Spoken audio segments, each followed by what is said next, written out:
Good morning, Alex and friends. I'm Grace. Today is Sunday, August 10th, 2025, and you're listening to Alex's News.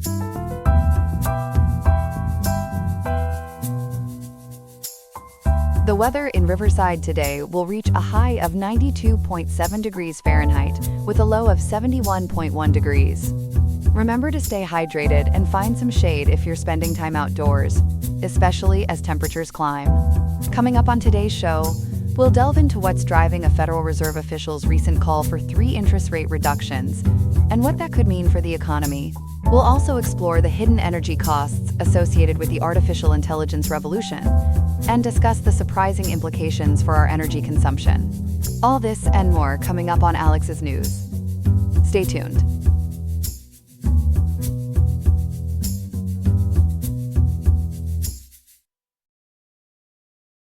Welcome back, everyone. This morning, we're diving deep into the Federal Reserve's outlook on interest rates, especially after some recent economic data. With us to make sense of it all is our financial reporter, Ethan. Ethan, thanks for being here. There's a lot of buzz around a top Federal Reserve official's recent comments on potential rate cuts. What's the latest? Grace, it's certainly a rate situation brewing. On August 9, 2025, Michelle Bowman, who serves as the Vice Chair for Supervision of the Federal Reserve Board of Governors, publicly stated that recent, quote, dour and weaker-than-expected, quote, jobs data has strengthened her conviction for 3 interest rate cuts by the Federal Reserve this year. She delivered these remarks at a bankers' conference in Colorado, according to reporting from NBC News and Yahoo Finance, both citing the Associated Press. Even Reddit's r/economic subreddit was abuzz with this news, referencing apenews.com. Quote, dour and weaker than expected, quote, jobs data sounds concerning. Can you elaborate on what exactly prompted her to say that? Absolutely. Her call for 3 rate cuts is primarily driven by the latest U.S. jobs report for July 2025. This report, released just days after the Federal Reserve's late July policy meeting, showed employers added only 73,000 jobs to the U.S. economy. That's significantly fewer workers than economists anticipated. Plus, hiring figures for prior months were also revised downward. The unemployment rate even ticked up slightly to 4.2% in July from 4.1% in June. According to multiple news sources, including apenews.com and yourvalley.net, Bowman believes this truly, quote, dour jobs data, quote, reinforces her view. So she sees this as a clear signal for a shift in monetary policy. She mentioned moving from a, quote, moderately restrictive stance, quote, closer to neutral. What does that mean for the average American? Good question, Grace. When the Fed uses a, quote, moderately restrictive stance, quote, it means their interest rate policies are designed to slow down economic activity to cool inflation. Think of it like putting a slight brake on the economy. Bowman is advocating for a proactive adjustment of this policy closer to, quote, neutral, quote. This implies moving to a level where interest rates neither significantly stimulate nor significantly restrict economic growth. She argues this is necessary to prevent further unnecessary deterioration in labor market conditions and reduce the likelihood of needing a more significant policy correction later if the labor market continues to weaken, as reported by outlets like mymotherlode.com and news.cn. That makes sense. But beyond jobs, President Trump's broad-based tariffs have also been a hot topic. How do those factor into Bowman's thinking? It's a key part of the puzzle. Bowman expressed growing confidence that President Trump's broad-based tariffs, quote, will not present a persistent shock to inflation, quote, and will likely have only a, quote, one-time effect, quote, on prices. She views these tariff-related price increases as temporary and expects inflation to move closer to the Fed's 2% target, despite currently, quote, stubbornly remaining above 2%, quote, after peaking above 9% post-pandemic. She contends it is appropriate to, quote, look through temporarily elevated inflation readings, quote, to avoid weakening the labor market, given the time lag for monetary policy changes to affect the economy, according to NBC News and Yahoo Finance. It sounds like her views are somewhat unique within the Fed.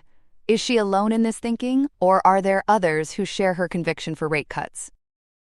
Her stance does represent a dissenting view within the Federal Reserve, Grace. A week and a half prior to her August 9th statement, at the late July policy meeting, Bowman was one of only 2 Fed officials who voted in favor of cutting interest rates.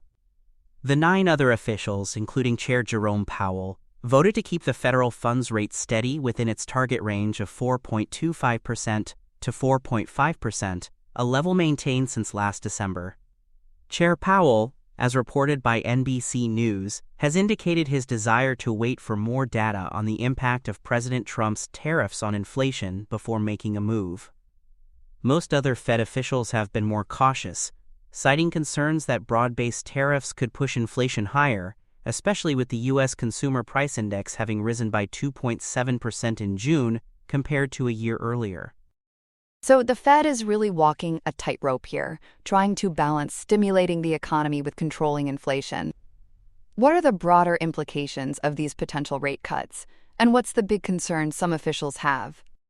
You're right, it's a careful balancing act. Lowering interest rates can stimulate the economy by making borrowing cheaper for consumers for things like houses or cars and for businesses, but it carries the inherent risk of pushing inflation higher. This highlights the Federal Reserve's challenge of balancing its dual mandate, maintaining a strong job market, and controlling inflation, often with interest rates as its main tool, as explained by NBC News and Yahoo Finance. A significant concern among some officials, Grace, is the potential for Trump's tariffs to lead to, quote, stagflation, quote. Stagflation? That's a scary word for the economy. For our viewers, can you explain what that entails and why tariffs might contribute to it? Of course. Quote, stagflation, quote, is a scenario characterized by economic stagnation combined with high inflation. It's particularly tricky because the Fed is described as, quote, ill-equipped to fix, quote, such a situation with its primary tool of interest rates. Raising rates to combat inflation could worsen the stagnation, while lowering rates to stimulate growth could exacerbate inflation. Tariffs can contribute to this through several mechanisms, as cited by sources through Gemini Flash. First, they create inflationary pressures. Tariffs are taxes on imported goods, and these costs are often passed on to consumers. They also increase production costs for domestic industries relying on imported materials. Reduced foreign competition due to tariffs can allow domestic producers to raise prices, and tariffs create supply-side shocks by reducing the availability of goods, driving up prices. And on the flip side, how do they contribute to the stagnation part of that equation? That's the other crucial element. Tariffs often provoke retaliatory tariffs from other countries, reducing international trade and hurting our exports. Higher prices due to tariffs decrease consumer purchasing power, leading to lower spending. The uncertainty created by tariffs discourages business investment and expansion, potentially leading to job losses or slower job creation. Ultimately, tariffs can result in an inefficient allocation of resources, lower economic output, and reduced productivity. It's a tariff-IC discussion, but not in a good way. It sounds like the Fed is navigating a minefield of potential policy errors. What are the main risks they're trying to avoid? They truly are, Grace. According to news sources reported by Gemini Flash, the Federal Reserve is currently facing 2 primary policy error risks. The first is cutting rates prematurely if tariffs prove to be persistently inflationary. This risk involves exacerbating inflation by stimulating aggregate demand, potentially leading to a, quote, false start, quote, in disinflation and undermining central bank credibility. The historical precedent of the 1970s stagflation is frequently cited, where supply shocks combined with accommodative monetary policy led to persistent high inflation and stagnant growth. The second risk is holding rates steady for too long if the weak labor market signals an imminent recession.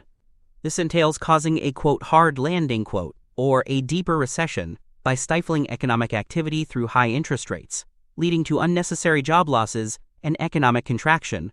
Historically, the Fed typically cuts rates during or around recessions to stimulate the economy, such as in the mid-1990s, early 2000s, during the Great Recession, and in 2019. That's a lot for them to consider. Finally, what are market expectations right now, and what kind of pressure is the Fed under? On Wall Street, expectations are high for the Fed to cut interest rates at its next meeting in September, largely due to that disappointing jobs report, as reported by NBC News and Yahoo Finance. That next meeting is just about 38 days away. Adding to the mix, President Donald Trump has consistently and, quote, angrily, quote, called for lower interest rates, often personally insulting Chair Powell. Trump also has the opportunity to appoint another person to the Fed's Board of Governors following a recent resignation. With only 3 Fed meetings remaining in 2025 in September, October, and December, Bowman's call for 3 cuts implies a cut at each upcoming meeting. So it's going to be a fascinating end to the year. Ethan, thank you so much for breaking down this complex economic situation for us. That was incredibly insightful.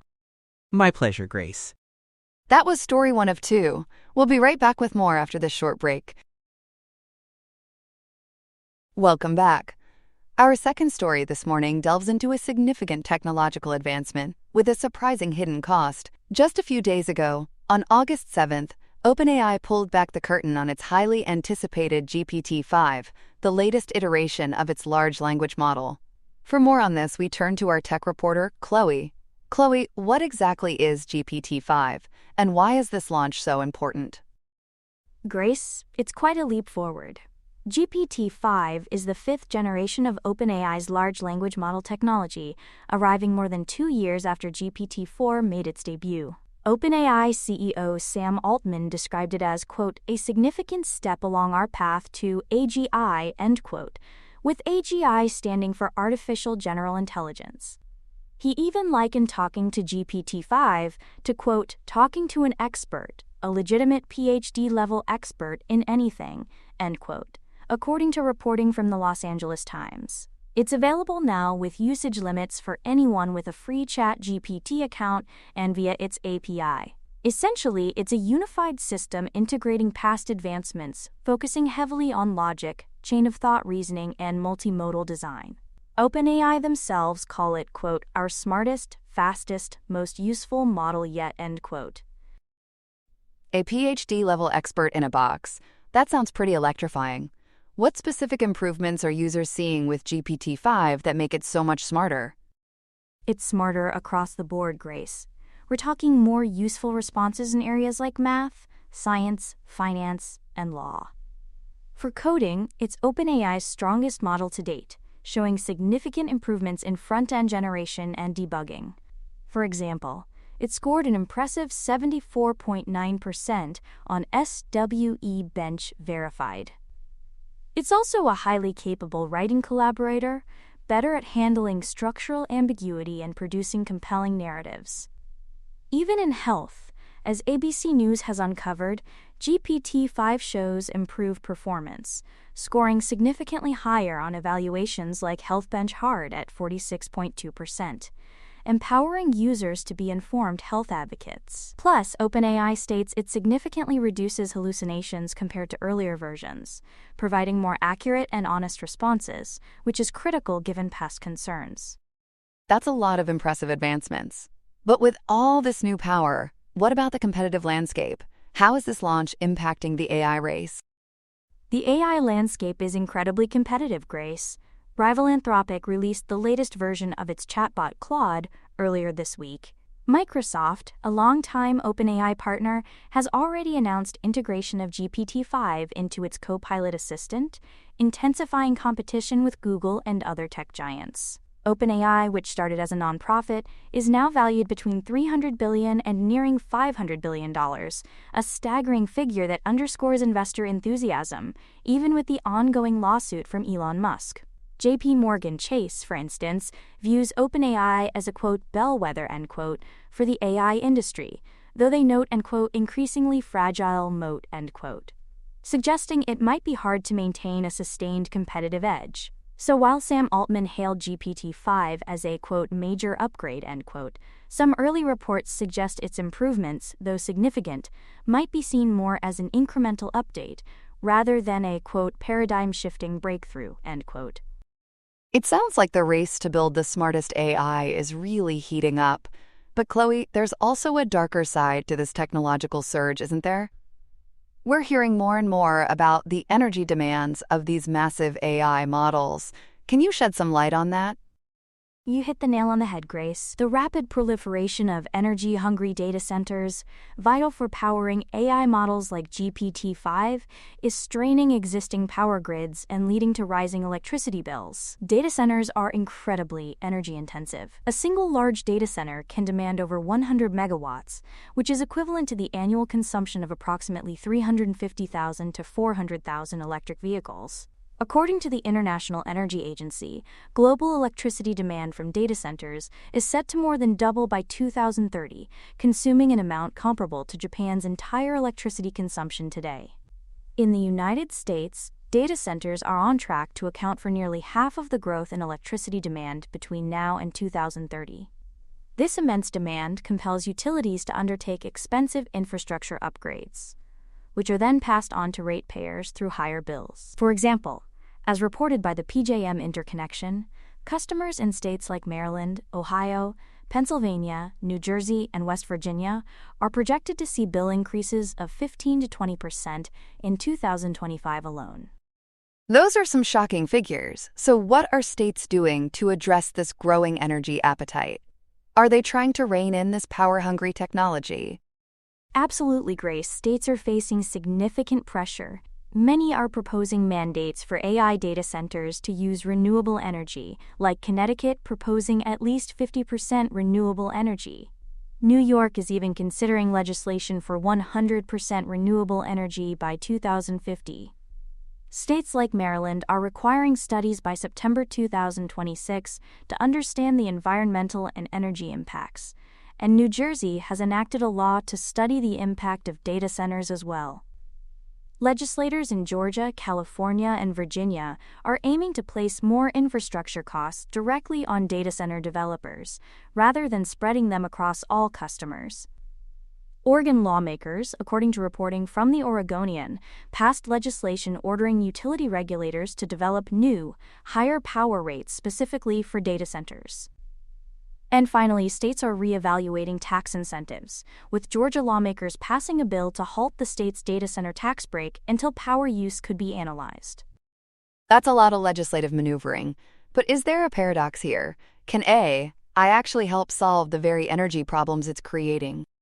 It's a fascinating, complex paradox, Grace. Despite AI's hefty energy appetite, significant research and initiatives are underway to leverage AI technology itself to enhance grid efficiency and optimize energy consumption. Google's DeepMind, for instance, pioneered AI frameworks that reduced energy used for cooling Google's data centers by 40% as early as 2016. AI plays a pivotal role in modern smart grid management by balancing electricity supply and demand in real time, predicting peak usage, and preventing outages. It's crucial for integrating intermittent renewable energy sources. In a direct response to soaring AI energy demands, Google announced in August 2025 that it will begin pausing non-essential AI workloads through formal demand response agreements with utilities, dynamically reducing data center consumption when the grid is strained. The U.S. Department of Energy is also examining energy efficiency in large language model training, and Stanford University's Bits and Watts Initiative funds research aimed at flexible computing, where AI data centers compute more when electricity is cheaper and greener. That's encouraging to hear AI helping itself. But what's the net impact here? Will these energy-saving capabilities eventually offset AI's own massive consumption? That's the million-dollar question, Grace, and unfortunately, current forecasts suggest a challenging road ahead. The International Energy Agency projects that global electricity demand from data centers will more than double by 2030, reaching approximately 945 terawatt-hours.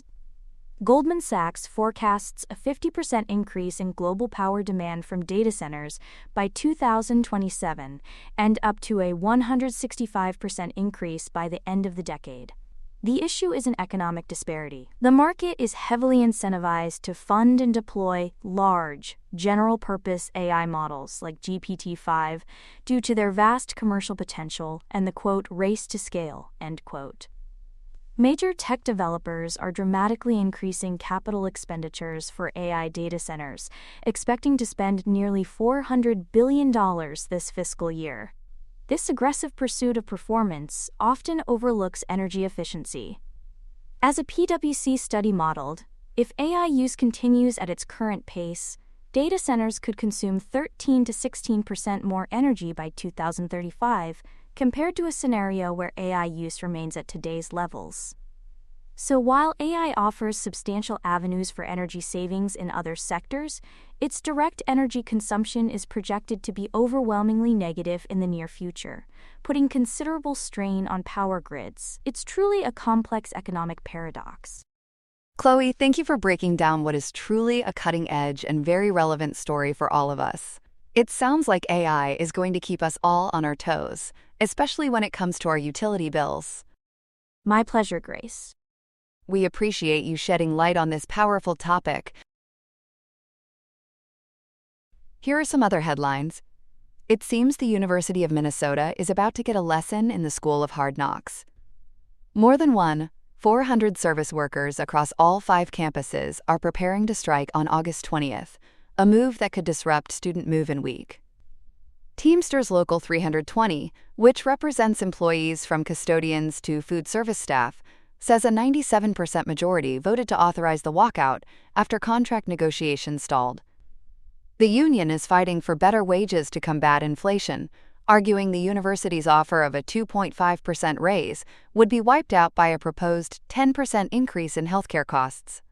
Workers are also demanding better shift differentials, which they say haven't changed in 30 years. Adding another layer to the dispute, the union has filed charges against the university's dining contractor, Chartwell's, alleging a pattern of harassment and unfair labor practices, particularly against female employees. The university maintains it is negotiating in good faith amid significant budget cuts and hopes to avoid a campus-wide food fight. In Davenport, Iowa, Arizona Senator Ruben Gallego found there's no shortage of interest in his opposition to President Trump's tax bill. Gallego led a Democratic town hall on Saturday, telling an enthusiastic crowd of 300 that the Republican-backed legislation would make, quote, America poorer and sicker. The event was held in a competitive district to rally the base against the bill, which Democrats criticize for cutting Medicaid and primarily benefiting the wealthy. This senator's spirited reception stood in stark contrast to a recent event for a Republican representative in Nebraska, who was met with jeers while promoting the same bill, highlighting a truly taxing situation for the GOP. In Atlanta, Jen Powell stepped up to the plate and made history in a whole new ballgame. On Saturday, the 48-year-old became the first woman to umpire a Major League Baseball regular season game. Powell, a former college softball star and art teacher, worked first base for the opening game of a doubleheader between the Braves and the Marlins. Her long journey included more than a decade in the minor leagues before getting the emotional call-up. Her cap from the historic debut is already heading to the Baseball Hall of Fame. Powell said the dream came true, and she hopes her achievement will open doors for a new generation of female umpires. From the baseball diamond to the final frontier, a team of 4 international astronauts is safely back down to Earth. The SpaceX Crew 10 mission concluded a nearly 5-month stay on the International Space Station, making quite a splash with a touchdown in the Pacific Ocean on Saturday. The crew, made up of astronauts from NASA, Japan, and Russia, traveled nearly 63 million miles and conducted over 200 experiments in orbit. Their return marked the first NASA crew splashdown in the Pacific in 50 years, a move made by SpaceX to improve safety. And finally, some reassuring news out of the NFL. Detroit Lions safety Maurice Norris Jr. says he is all good after a frightening on-field injury during Friday's preseason game against the Atlanta Falcons. Norris was taken to the hospital by ambulance after a collision left him motionless on the field.